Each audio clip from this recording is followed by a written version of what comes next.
Good morning. Monday morning, I'm out getting my steps in before I start the working day, and we're firmly in December now. So what that tends to mean is that it's a bit of a naughty month, a bit of a month of excess, a bit of a month when the treats come out, especially if you work in a busy office or a workplace environment. People are getting excited. There's always somebody bringing something in, so it gets quite difficult and your calorie consumption is probably going to go up. But at the same time, it gets cold, and this week looks like a real cold snap coming in across the UK, and that means that you're probably going to stay indoors a bit more in the warm and move a bit less.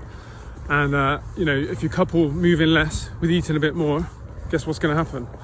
You're going to be over consuming, and over time, if you do it for the whole month, you're going to be putting on a little bit of extra body weight.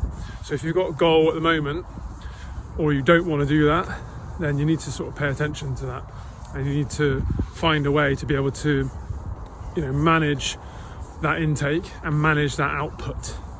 So having that discipline on the morning, even when it's cold, you hear lots of people doing ice baths and got all this discipline in the morning with their routine, and a lot of that is for their mind.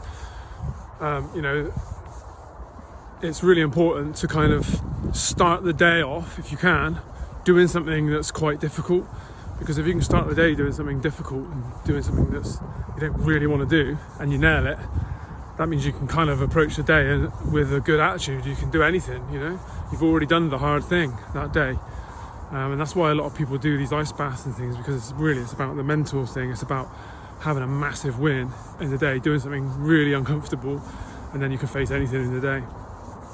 And then you need to kind of plan in how you're going to approach this calorific month, how you're going to decline the kind offer of a tin of roses and donuts and biscuits and mince pies and all that stuff. So it's just having kind of maybe some words available or some way of approaching that, and being able to manage that for yourself. So for me, I kind of, in my head, when I'm looking at that stuff, I accept that it's nice and yummy and I might have some, but it doesn't really meet with my current goals or my long-term goals. So I'm trying to keep that in mind, because those few days, those few bites, over time they add up, and it's just not going to help you get to my goal. So you need to have a kind of strategy in mind so that you've got a little bit of control at those times. So important month ahead if you've got goals.